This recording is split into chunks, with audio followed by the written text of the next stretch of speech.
ለናንተ የእግዚአብሔር እሳት ምንድነው? ሴቶች መልሱልኝ። ቀላል ነው። ለነሱ መቅደሳቸው ምን ማለት ነው? በመንፈስ መጸለይ። ተጠንቀቁ አለ። የተሰጣችሁ ህይወት ተራ ህይወት አይደለም። እግዚአብሔር እሳት ላከ። ለእግዚአብሔር የምታደርጉትን ነገር በጥንቃቄ አድርጉ። ምንም ቅጣት የሌለው ይመስላል። እውነትም እግዚአብሔር አልተለወጠም። ወደ እኔ የመጣውን ከቶም ወደ ውጭ አላወጣውም አለ ኢየሱስ። ስለ የትኛው ውጭ ነው የምታስበው? ምን የሚሉት ዲቤት ነው። እና ምንድነው የምትለኝ? አንተ በማን ነው ያለኸው? ወደ ቤተ ክርስቲያን የምትመጣው ከአንተ ጋር ሰዎች እንዲስማሙ አይደለም። አሁን አብያተ ክርስቲያናት ሁሉ የክርስቶስ ኢየሱስ ሐሳብ አላት ቤተ ክርስቲያን። እኔ አይደለሁም። ኢየሱስ እጁን ቢጭንብህ ምንም መዳን በሙላት ይጠናቀቃል። ቃሉን ላከ እኮ ነው የሚለው። የሀገርን ገጽታ የሚቀይር ቃል ነው። ይቅርታ አድርጌ ለዋው እኛ ገና ነን አበሾች። ይህ ትምህርት ለእኛ ያስፈለገበት ምክንያት ምንድን ነው?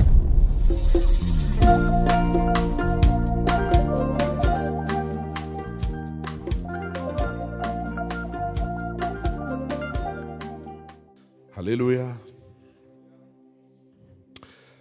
ኦሪት ዘሌዋውያን ምዕራፍ 6 ቁጥር 12 እሳቱም በመሠዊያው ላይ ዘወትር ይነዳል አይጠፋምም። ሁለተኛ የምናነበው ጥቅስ የሐዋርያት ሥራ መጽሐፍ ምዕራፍ 2 ከቁጥር 1 እስከ 3 ያለውን ብቻ ነው። በዓለ ሐምሳ የተባለውም ቀን በደረሰ ጊዜ ሁሉም በአንድ ልብ ሆነው አብረው ሳሉ ድንገት እንደሚነጥቅ አውሎ ነፋስ ከሰማይ ድምፅ መጣ፣ ተቀምጠው የነበሩበትንም ቤት ሁሉ ሞላው ይላል። እስከዚህ ይበቃናል። በነገራችን ላይ በዚህ ሌዋውያን መጽሐፍ ምዕራፍ 6 ላይ ብቻ ይህ ቃል በተደጋጋሚ 3 ጊዜ ተጽፏል። አንደኛው ዘሌዋውያን 6 ቁጥር 9 ላይ ነው። ሁለተኛው ደግሞ ዘሌዋውያን 6:12 በዚሁ ምዕራፍ ላይ ነው። ሶስተኛው ቁጥር 13 ላይ ነው። እየደጋገመ እሳቱም በመሠዊያው ላይ ዘውትር ይነዳል አይጠፋምም ይላል። አዲሱ መደበኛ ትርጉም እንዳይጠፋ ነው የሚለው። ይንደድ ይቀጣጠል ይላል ማለት ነው። እና ጥቂት ስለዚህ ነው የምንማረው። አመክንዮ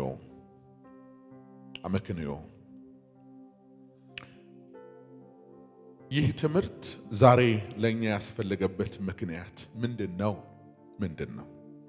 አማኞች ክርስቶስ ኢየሱስን በማመን በሕይወታቸው ውስጥ ስለተለኮሰው የመንፈስ ቅዱስ እሳት አሁንም እንዲያስቡና ተገቢውን ምላሽ እንዲሰጡ ለማድረግ ነው። ጌታችን ኢየሱስ ክርስቶስን አዳኝ አድርገን የተቀበለን እኛ ዛሬ ደጋግመን ስለዚህ የክብር እሳት እንድናስብና ደግሞ ምላሽ እንድንሰጥ ለማድረግ ነው የትምህርቱ ዓላማ። ብዙ ጊዜ በዚህ ወንጌል ወይንም በአገልግሎታችን አብዛኞቻችሁ እንደምታውቁት በእኛ ዘመን የእሳትን ወይንም የእግዚአብሔርን እሳት አስመልክቶ በየስፍራው የሚሰነዘረው ሐሳብ የሚሰጠው አስተያየት የተለያየ ነው። እሳት ከተባለ ለአንዳንዶቻችን የሚታየን ከእግዚአብሔር ቁጣና ፍርድ ጋር ተያይዞ ያለው ነገር ብቻ ነው። እሳት ከተባለ ለአንዳንዶቻችን ደግሞ የሚታየን ከስጋ ስሜት ጋር በእጅጉ የተቆራኘውን ትርምስና ሁካታ ነው። እሳት ከተባለ ለአንዳንድ ሰዎች ደግሞ ድሮ በእነርሱ ዘመን በአንድ ወቅት ብቻ የነበረ ነገር ግን ዛሬ ላይ የሌለ የአንድ ወቅት ክስተት ወይንም የሃይማኖት ትዝታ ነው። እሳት ለአንዳንዶች የደመቀ መዝሙር ነው። እሳት ለአንዳንዶች የተደራጀ የእግዚአብሔር ቃል ወይንም ትምህርት አለያም ስብከት ነው። እሳት ለአንዳንዶች የሕዝብ ቁጥር ብዛት መንጋ ሰራዊት ነው። እሳት ለአንዳንዶች እንዲያ ነው፣ ለአንዳንዶች እንዲህ ነው። ለናንተ የእግዚአብሔር እሳት ምንድነው? ምንድነው? ለኔና ለናንተ የእግዚአብሔር እሳት ምንድነው? እሳት በባህሪው እሳት በተፈጥሮ ይሄ ፍጥረታዊው እሳት አገልግሎቱ ምንድነው? ሴቶች መልሱልኝ። ቀላል ነው አይደለም? ምንድነው አገልግሎቱ? ጥሬውን ማብሰል ነው። ሌላስ አገልግሎቱ? ሙቀት መስጠት፣ ልምላሜ መስጠት፣ ብርድ ብርድ የሚለውን ከባቢ በሙቀት መቀየር። ሌላስ እሳት ገለባውን አይበላም? ፍጥረትን አያቃጥልም? ያቃጥላል። ይሄው ነው አገልግሎቱ። እኛ የምናውቀው ፍጥረታዊው እሳት ይሄንና ይሄን ነው የሚያደርገው። አሁን እኔና እናንተ ዛሬ የምናውቀው ስለ መንፈስ እሳት ወይንም በሌላ ቋንቋ የእግዚአብሔር እሳት ይባላል። ክብር ለእግዚአብሔር ይሁን። እና ከጸሎት ጋር ነው እኔ መልእክቱ ወደ እናንተ እንዲመጣ የምፈልገው። እንደ ንግግር ብቻ ወደ እናንተ እንዲደርስ አልፈልግም። እየተናገርኩኝ ይህንን እሳት አብረን እንድንካፈል፣ አብረን ከፍ ከፍ እንድንል፣ ሁኔታዎች አሁን እንዲለወጡ፣ አሁን እንዲቀየሩ፣ እሳት ላይ የተጣለ ድስት ወይንም እሳት ላይ የተጣለ ጀበና እሳቱ ባገኘው ቁጥር ተፈጥሮን እየቀየረ እንደሚሄድ እዚህ የእግዚአብሔር እሳት ላይ እዚህ የእግዚአብሔር ቃል ላይ በተጣድንበት ጊዜ መጠን ሁሉ እሳቱ ማንነታችንን እንዲቀይረው እየጸለይን ነው የምንቀመጠው። ልክ እሳት ላይ የጣዳችሁት ነገር ሳይበስል እንደማይወጣ ሳይቃጠል እንደማይወጣ ሁሉ ሰው በቤተ ክርስቲያን ተቀምጦ ሰው በእግዚአብሔር ቃል ክብር ውስጥ ተቀምጦ እንዴት ያለ መለወጥ እንዴት ያለ መቀየር ይኖራል?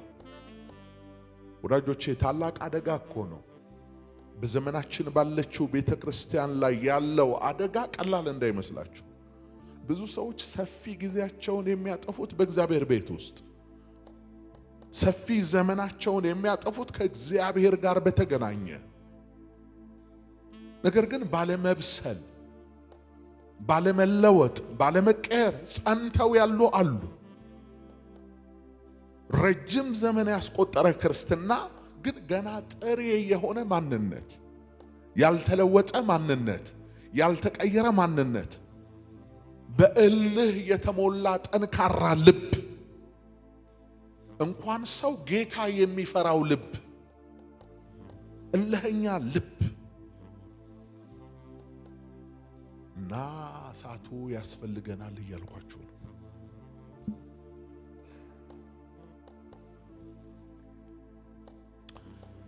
በቀደመው ዘመን ማለት በዘመነ አበው አጠቃላይ በብሉይ ኪዳን በሕገ ልቦናም በሕገ ኦሪትም በሚባለው ዘመን ውስጥ እግዚአብሔር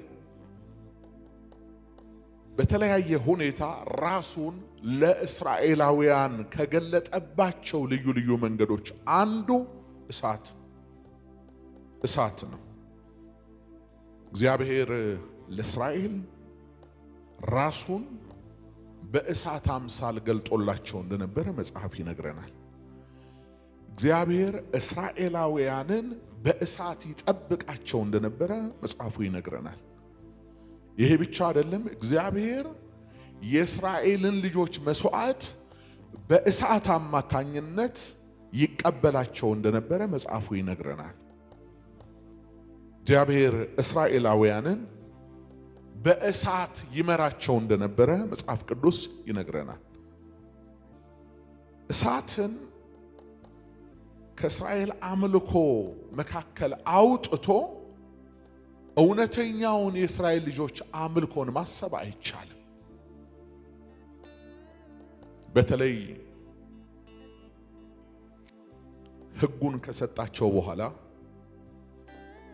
ያ ሕግ ደግሞ የሚቀመጥበትን እነሱም አምልኮ የሚፈጽሙበትን የመገናኛውን ድንኳን አዘጋጅቶላቸው በመካከላቸው ከተከለላቸው በኋላ እስራኤል የተገለጠ ማዳኑን ከሚመለከቱባቸው በርካታ መንገዶች መካከል አንዱ እሳት። እግዚአብሔር ተራራው ላይ ከመገለጡ በፊት ተራራው ሲቀልጥ ታያላችሁ። ጠላት ተነስቶ በእስራኤል ላይ በተቆጣ ጊዜ አስቀድሞ የእግዚአብሔር የቁጣ እሳት በጠላት መንደር ላይ ሲነድ ታያላችሁ። ቀን በደመና ሌሊት በእሳት አምድ ሕዝቡን ሲመራ ታያላችሁ። መስዋዕት ሲያቀርቡለት መስዋዕታቸውን በእሳት ሲነጥቀው ታያላችሁ። ይሄ ባለ ግርማ፣ ይሄ ባለ ሞገስ ምንም እንኳን መገለጫው ባይሆንም፣ ምንም እንኳን ፍጥረት መለኪያው ባይሆንም፣ ነገር ግን እኛ በሚገባን መልኩ እግዚአብሔር ራሱን በእሳት ነበልባል ይገልጥ ነበረ።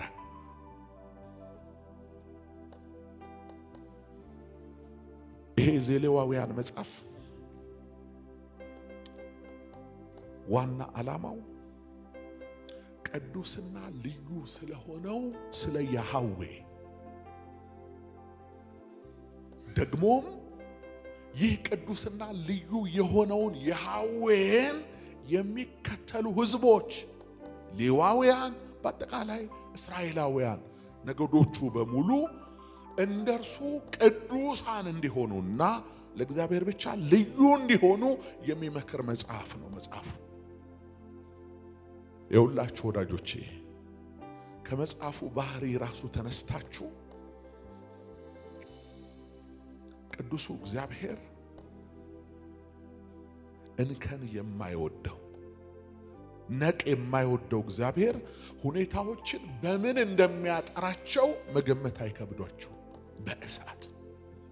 በእሳት ቅዱስ ነው እግዚአብሔር፣ ልዩ ነው። ለምሳሌ ከማዕድናት በጣም የከበረ የሚባለው ወርቅ በምንድን ነው የሚፈተነው? በእሳት ወደ እሳት እስኪገባ ድረስ ድንጋይ ይሁን ወርቅ አይታወቅም። አፈር ይሁን የከበረ ማዕድን አይታወቅም። ስለዚህ ወርቅነቱ እንዲታወቅ አንጥረኞች በእሳት ውስጥ ያሳልፉታል። ያን ጊዜ ሌላ ሁሉ እየተቃጠለ ሲጠፋ ወርቅ ብቻ በደህና ያልፋል። እኔ ቅዱስ ነኝና እናንተም ቅዱሳን ሁኑ ያለ አምላክ በዚህ በዘሌዋውያን መጽሐፍ ላይ እየደጋገመ ስለ ቅድስና ሲነግራቸው እነሱም እንዲቀደሱ ሲያስተምራቸው ሲመክራቸው ታያላችሁ። እና በዚህ መጽሐፍ ውስጥ እግዚአብሔር ስለ እሳቱ ተናገረ። ምን ብሎ?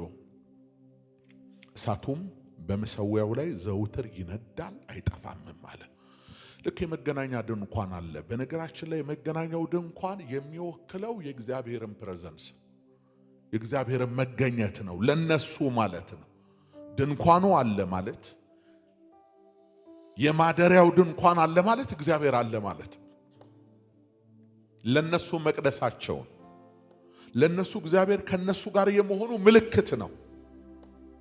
ያለዚህ እስራኤል ራሱን ማቆየት እስከማይችል ድረስ በዚህ የማደሪያ ድንኳን ልዩ ልዩ ስርዓቶች አሉ። 3 ክፍሎች አሉት። እንደምታውቁት የመጀመሪያው ቅድስተ ቅዱሳን የሚባለው ነው። በዛ ጽላቱ፣ የቃል ኪዳኑ ታቦትና ሌሎች የከበሩ ንዋያት አሉ። ሁለተኛው ክፍል ቅድስት የሚባለው ነው። በዚህም ቅድስት በሚባለው ላይ የገጹ ህብስት የሚቀመጥበት ጠረጴዛና ይህን የመሳሰሉ ልዩ ልዩ ንዋያት አሉ።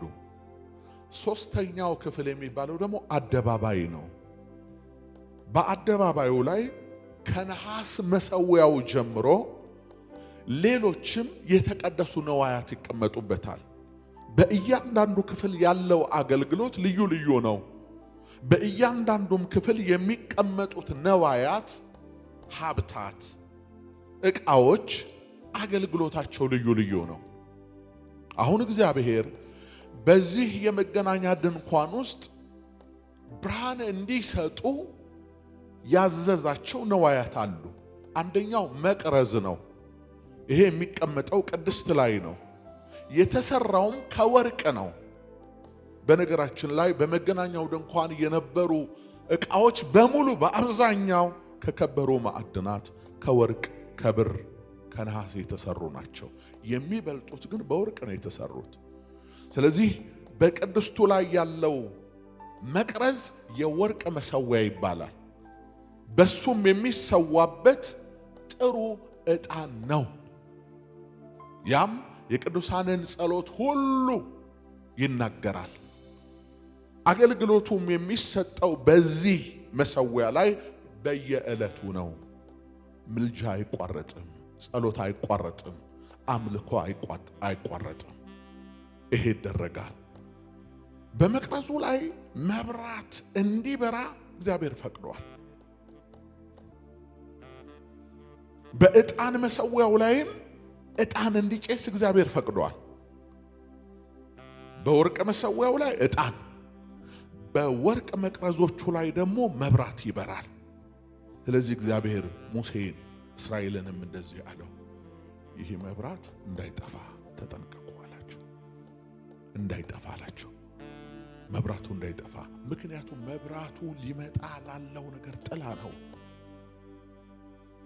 የእግዚአብሔር ሐሳብ የአብ ምጥህ ክርስቶስ ኢየሱስን መግለጥ ስለሆነ በመገናኛው ድንኳን ያለው አገልግሎትና አጠቃላይ ነገር የሚናገረው ነገር ስላለው ተጠንቀቁ ይላቸው ነበር። ተጠንቀቁ፣ መብራቱ እንዳይጠፋ።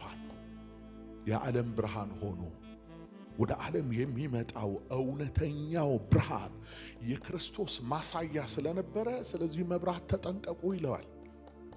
መብራቱ የሚዘጋጀው በምንድን ነው? በተጣራ ዘይት። ያ ዘይትስ የሚዘጋጀው ከተመረጡ ጥራጥሬዎች እንደ ኑግ ካሉ፣ እንደ ሰሊጥ ካሉ፣ እንደ ወይራ ካሉ ከነዚህ በብዙ ማጣሪያ ተጣርቶ ለምን መብራቱ ጭስ እንዳይኖረው ንጹህ መብራት እንዲህ ወለል ብሎ እንዲታይ ስለ መብራቱ በጥንቃቄ ይናገር ነበር። መብራቱ ከተዘጋጀስ በኋላ በቀንም በሌሊትም እንዳይጠፋ ነው። መብራቱ በምን ምክንያት ሊጠፋ ይችላል? በሁለት ምክንያት ነው። አንደኛ ከሚቀበለው ዘይት የተነሳ ወይ ዘይቱ አልቆ ወይንም ደግሞ ዘይቱ ጠቁሮ ተበላሽቶ፣ ይሄ እንዳይሆን ተጠንቀቃለሁ። ለመብራት የሚሆነው ዘይት በጣም የተጣራ የተመረጠ ነው አለ። ሁለተኛ መብራቱ በምን ሊጠፋ ይችላል? ከቦታ የተነሳ ነፋስ መጥቶ ሊያጠፋው ስለሚችል እዚህ ቦታ ይቀመጣል። ነፋስ መጥቶ ሊያጠፋው የማይችልበት ቦታ ላይ ሐዋርያው ምን አለ? ሰው በጨለማ ስፍራ ያለን መብራት ተጠንቅቆ እንደሚይዝ አለ። እናንተም የተቀበላችሁትን ይህን ብርሃን ተጠንቀቁ አለ። የተሰጣችሁ ሕይወት ተራ ሕይወት አይደለም። የተካፈላችሁት ሕይወት ተራ ሕይወት አይደለም። ተጠንቅቃችሁ። እንዴት? ልክ በጨለማ ስፍራ ያለ ሰው እኮ ተስፋው ብርሃኑ ያ መብራት ነው። መብራቱ ድንገት ጠፋ ማለት በዛ ሰዓት ላይ ምንም ያየው ነገር የለም ማለት ነው። ስለዚህ አማኝም በጣም የሚጠነቀቅለት ነገር አለው። ሕይወቱ ነው፣ እሱም ክርስቶስ ነው። ስለዚህ ይሄ በውስጥ ያለ መብራት እሳቱ እንዳይጠፋ ብሎ ዘሌዋውያን ላይ የሚናገረው ግን ዘሌዋውያን 6 ላይ አሁን ቆመን ባነበብነው ወይንም የመግቢያ ሐሳብ ባደረግነው ጥቅስ ላይ ግን ስለ ሌሎች እሳት ሳይሆን በመሰዊያው ላይ በየትኛው መሰዊያ? አደባባይ ላይ ባለው በነሐሱ መሰዊያ ላይ ስለሚነደው እሳት ነው የሚያወራው። የነሐሱ መሰዊያ ላይ ከምሽት ጀምሮ እስከሚነጋ ድረስ እሳት እንዲነድ አዟል እግዚአብሔር። ይህ እሳት የምንድን ነው? መስዋዕቱን የሚያቃጥል እሳት ነው።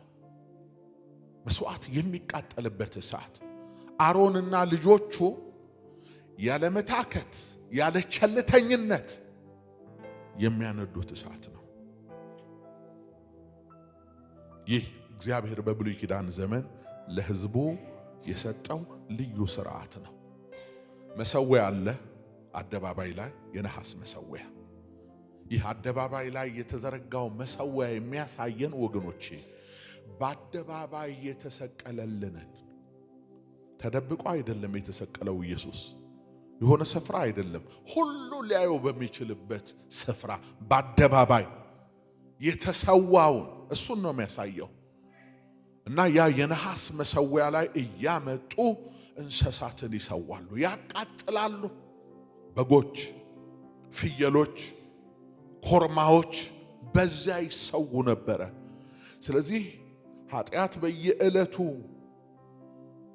ህዝቡን ያጠቃል ህዝቡ ደግሞ በየዕለቱ የኃጢአት መስዋዕትን ያቀርባል ዕለት መስዋዕት ያቀርባል የተለያዩ አይነት መስዋዕቶች ይቀርባሉ በዚህ መሰዊያ ላይ መስዋዕቱ ሁሉ የሚያርገው በእሳት እየተቃጠለ ነው ስለዚህ መስዋዕቱ ወደ ሰማይ እንዲወጣ ወይንም ያቀረቡት መስዋዕትነት በእግዚአብሔር ዘንድ ተቀባይነት እንዲያገኝ መሰዊያ ግድ ነው ምን ግድ ነው መሰዊያ ግድ ነው መሰዊያው ተዘጋጀ ከነሐስ ማለት ነው አሁን መስዋዕቱ ሲቀርብ የሚገርማችሁ የመጀመሪያው እንጨቱን የበላው እሳት ከሰው ቤት የመጣ እሳት አይደለም ከሰማይ የወደቀ እሳት ነው የእግዚአብሔር እሳት ይባላል እስኪ በለው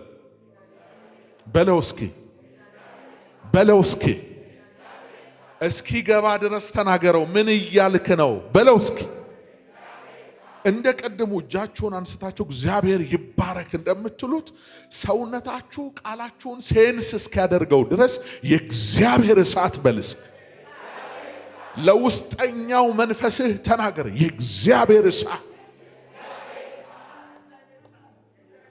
ነገሮች የሚቀየሩበት ሁኔታዎች የሚለወጡበት ያንተ ማንነት የሚገለጥበት የእግዚአብሔር ክንድ የሚሰራበት ቃል ነው ቃል ብቻም አይደለም መሳሪያ ነው ስለዚህ መሰዊያውን አዘጋጁ መስዋዕቱን በዛ ላይ አቀረቡ ሲጠባበቁ እግዚአብሔር እሳት ላከ ልክ ለኤልያስ እንደላከው እግዚአብሔር እሳት በመጀመሪያ ላከ ኤልያስ ዝም ብሎ አይደለም እኮ የተማመነው የሆነ የሚያውቀው ታሪክ አለ ከሱ በፊት በአባቶቹ ዘመን የሆነውን ያውቃል በመሰዊያቸው ላይ እሳት የሚያወርደውን ጌታ ያውቃል እግዚአብሔር እሳት እንዲህ አይነት ልምምድ አላቸው እስራኤላውያን የሶምሶም አባት ማኖሄ ከመላኩ ጋር ሲነጋገር ቃልህ እውነት መሆኑን እንዳረጋግጥ መስዋዕቴን ተቀበልልኝ አለው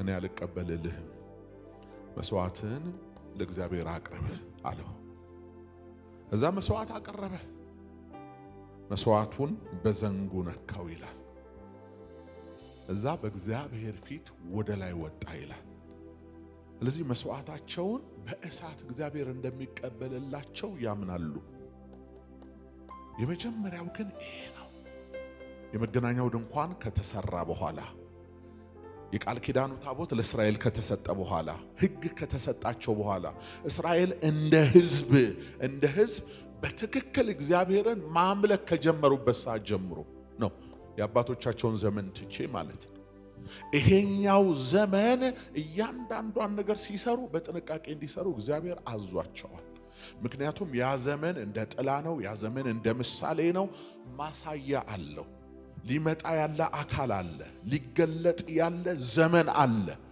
ስለዚህ መሰዊያው ላይ እንጨት እንዲያደርጉ ያ እንጨት ደግሞ የሚነድ እንጨት ነው ቶሎ በእሳት የሚቀጣጠል እንጨት ነው እነሱ አዘጋጅተው እንደጨረሱ ግን የመጀመሪያው እግዚአብሔር እሳት መጣ ተለኮሰ ማለት ነው አለቀ ከዛ በኋላ ያ እሳት እየተቀመጠ ልክ እናቶቻችን በቀድሞ ዘመን እሳት እንደሚያሳድሩ በአመት እየደበቁ በቃ ለመሰዊያው የሚነደው እሳት ከእግዚአብሔር ቤት የሚጫረው እንጂ ከሰፈር እሳት አይመጣም አይገርምም ከሰፈር እሳት ያመጡ እንደሆነስ ወዮላቸው ያልኩት እኔ አይደለሁም የእግዚአብሔር ቃል ዘሌዋውያን መጽሐፍ ላይ ሁለቱ የአሮን ልጆች ናዳብና አብዩድ የተባሉት በስነ መለኮት አስተማሪዎች ዘንድ እንግዳ እሳት አመጡ ይላል እንግዳ እሳት ምንድነው የሚለው?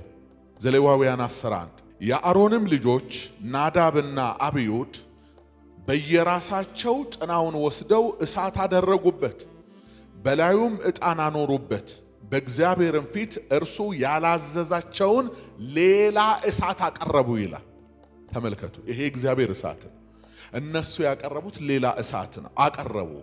እሳትም ከእግዚአብሔር ፊት ወጥቶ በላቸው ይላል። ይኸው ማስጠንቀቂያ የለም፣ ዋል የለም፣ ወዮልሽ የለም።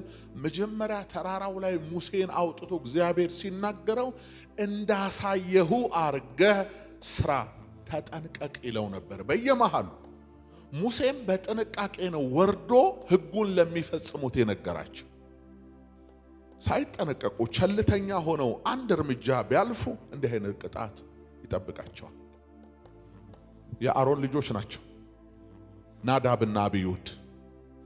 እግዚአብሔር ያዘዘውን እሳት ማለት በዛ የነበረውን ተውና ዝም ብለው የሰፈር እሳት ጭረው ከዛ በጽናቸው ላይ ዕጣን ጨመሩና ለእግዚአብሔር ክብር ነው እያሉ ማጠን ጀመሩ። እግዚአብሔር እቺ ነገር ንቀት እንደሆነች ቸልተኝነት እንደሆነች እግዚአብሔር ተረዳ ይላል። ወዳጆቼ ምንድነው መልእክቱ? ለእግዚአብሔር የምታደርጉትን ነገር በጥንቃቄ አድርጉ። አሁን በአዲስ ኪዳን ፍምጭረን እሱ ላይ ዕጣን እያጤስን ለእግዚአብሔር እንድናቀርብ አይደለም እግዚአብሔር ሐሳብ። በአዲስ ኪዳን ልዩ ልዩ መስዋዕቶች ለእግዚአብሔር እናቀርባለን። አገልግሎታችሁ መስዋዕት ነው እና ለማን ነው የሚቀርበው? ለእግዚአብሔር ነው። እና እንዴት ነው የምታዘጋጁት? የምናዘጋጀው አገልግሎታችንን ይውላችሁ እግዚአብሔር የሚያየው ጉሮሮ አይደለም፣ አቋም አይደለም፣ ፊትን አይደለም። እግዚአብሔር ሞቲቭን ነው የሚያየው። በምን አይነት ሞቲቭ ነው የምናገለግለው እግዚአብሔርን ቤት? አይታችኋል። ብዙዎች ከተሳካላቸው እግዚአብሔር ልባቸውን አይቶ ነው። ብዙዎች ፌል ካደረጉ ደግሞ እግዚአብሔር ያየው ነገር ስላለ ነው።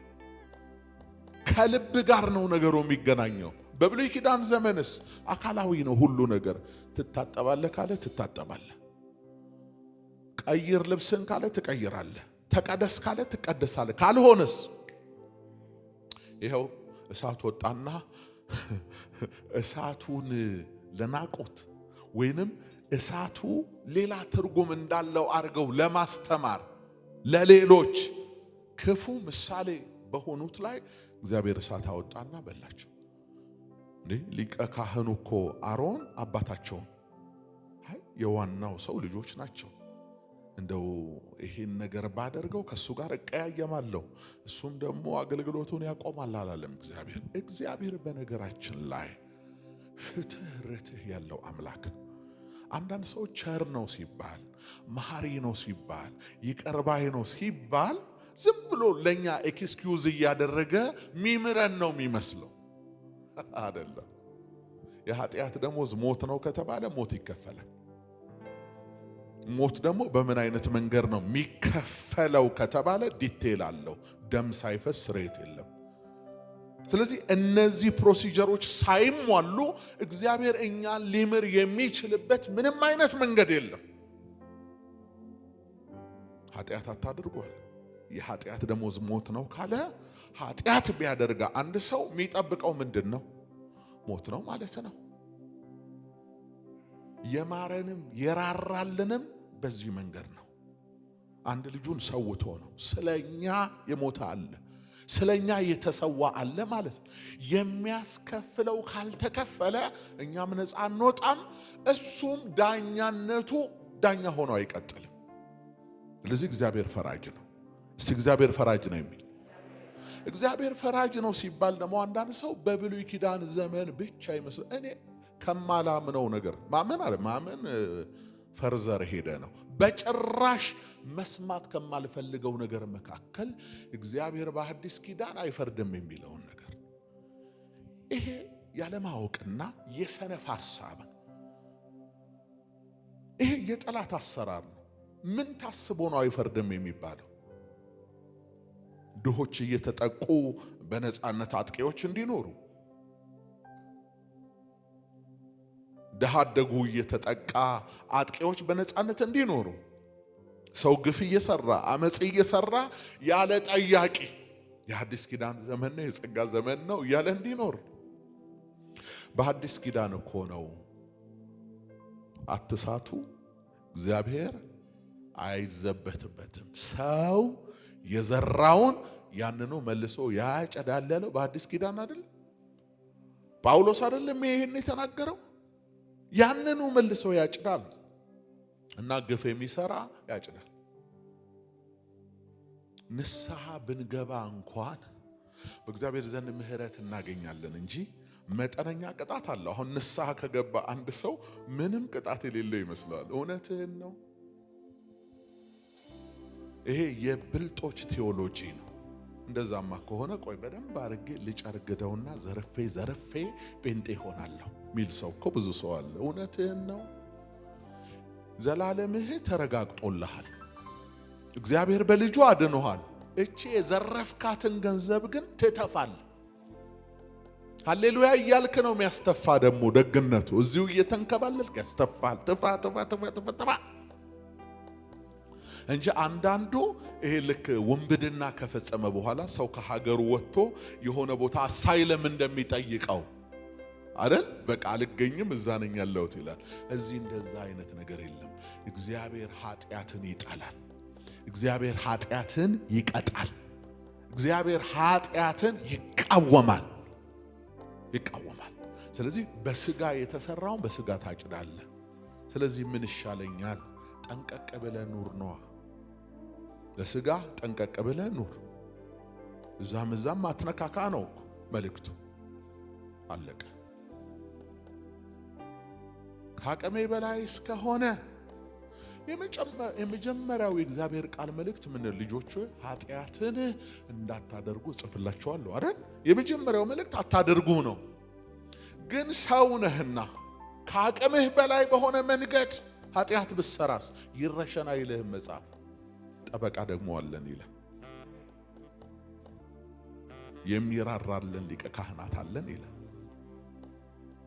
ስሙ ይባረክ ስለዚህ በመገናኛው ድንኳን የነበረው የመጀመሪያው አገልግሎት መስዋዕት የሚቃጠልበት እሳት ይነዳል የነሐስ መሰዊያ ላይ ማለት ነው እና ይህ የነሐሱ መሰዊያ ላይ የሚነዳው እሳት እንዲቀጥል ደግሞ ሌዋውያኑ በማስጠንቀቂያ የተነገራቸው ነገር አለ እሳቱ እንዲነድ አንደኛ እሳቱን ከሚያስቀጥሉ ነገሮች መካከል አንዱ እንጨቱ ስለሆነ እንጨቱ ይዘጋጃል በየጊዜው ማለት ነው እንጨቱ ይዘጋጃል ሁለተኛ መስዋዕቱ ሲጨስ ሲነድ አድሮ ማለዳ ሲሆን ደግሞ እሳት ይቀይራሉ እሳት ሲቀይሩ አመዱ እየተዛቀ ወደ ልዩ ስፍራ ለዚህ አመድ ወደ ተዘጋጀበት ቦታ ከከተማ ውጭ ያወጡትና አመዱን በዛ ይደፉታል ማለት ነው ሰነፍ ካህን ሆኖ ዝም ብሎ እንጨት እያነደደ አመዱ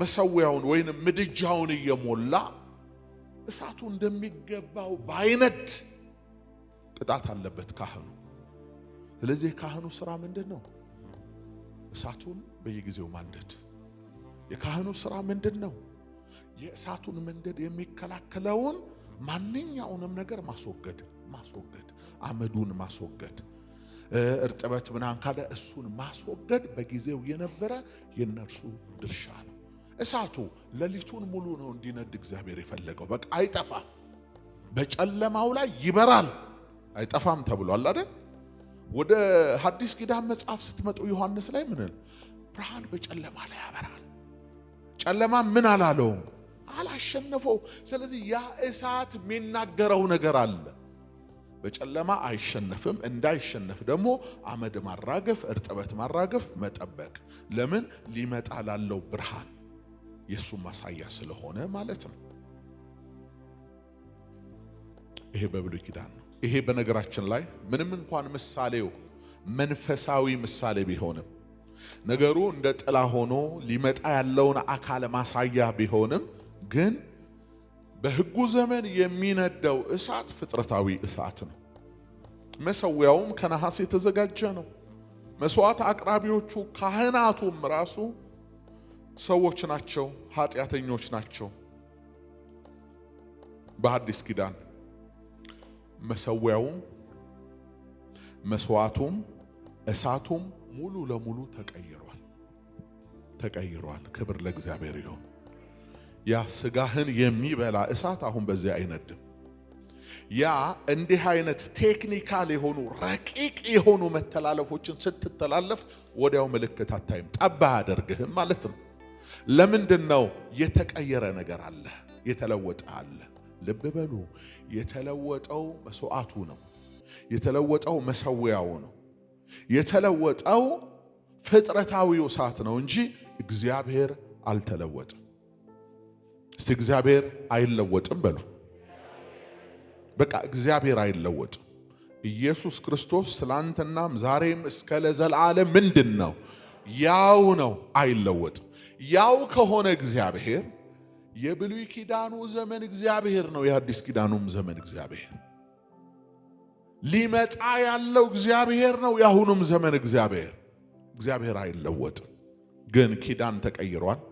ኪዳኑ ሲቀየር አብሮ ከሱ ጋራ የመቅደስ ሥርዓቱም ተቀይሯል፣ መስዋዕቱም ተቀይሯል። እንዲህ የመሳሰሉት ነገሮች ተቀይሯል። በምንድን ነው የተቀየረው? ልብ በሉ። በብሉይ ኪዳን ዘመን በመገናኛው ድንኳን አገልግሎት የነሐስ መሰዊያ አለ። እዛ መሰዊያ ላይ የሚሰዋ መስዋዕት አለ። ያ መሰዊያ የኃጢአት ማስተሰረያ ነው ተብሎ ይታመናል። በደል ያለበት ኃጢአት ያለበት ሰው ይዟቸው የሚመጣቸው መስዋዕቶች አሉ፣ ልዩ ልዩ መስዋዕቶች። በነገራችን ላይ በግና ዋኖስ ብቻም አይደለም፣ የሚቃጠል መስዋዕት የሚባል አለ፣ የእህል ቁርባን አለ፣ የበደል መስዋዕት አለ። ወደ 5 አይነት መስዋዕቶች ብቻ በዚህ በዘሌዋውያን ላይ ተዘርዝረው እናገኛለን ማለት ነው። ነገር ግን ዋናው መስዋዕት በግ ያቀርባሉ። የኃጢአት ማስተሰረያ ማለት በቃ አንድ ሰው ይመጣል፣ ያን በግ ያቀርባል፣ በካህኑ ፊት ይቆማል። ካህኑ የሚጸለየውን ጸሎት ይጸልይለታል። እጅህን በዚህ በግ ላይ ጫንና ተናዘዝ ይለዋል። ጭኖ ይናዘዛል። በእምነት የሰውየውን ጦስ በጉ እንደወሰደለት ይታመናል። ያ በግ የጦስ በግ ነው። አንዳንድ ጊዜ 2 ያቀርባሉ። አንዱ በመሰዊያው ላይ ይሰዋል፣ አንዱ ደግሞ ከከተማ ውጪ በምድረ በዳ ይለቀቃል። የጦስ በግ ነው ወይ የጦስ ፍየል ነው ተብሎ ይንከራተታል። የሰውየውን ጦስ ወስዶለት ማለት ነው። ወገኖቼ የኔና የናንተን ኃጢአት የወሰደልን አለ። ሰው ሳይሆን እግዚአብሔር የሁላችንንም በደል በሱ ላይ ያኖረበት አለ። የሁላችንንም መተላለፍ ወስዷል። ስለዚህ በጉ ከከተማ ውጪ እንደሚለቀቅ ክርስቶስም ከበር ውጪ መከራን ተቀብሏል። እኛ በእግዚአብሔር ፊት ያቀረብነው መስዋዕት አንድ መስዋዕት ነው።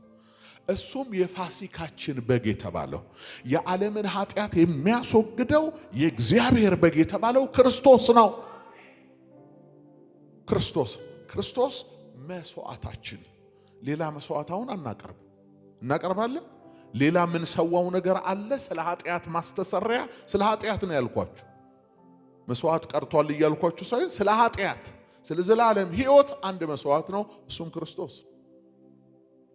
በቃ ይሄን በተመለከተ እንደዛ ነው የምናደርገው። አንድ ጊዜ ራሱን ባቀረበ ጊዜ ማለት ነው። በቃ እግዚአብሔርን ስለመፍራቱ ተሰምቶለታል።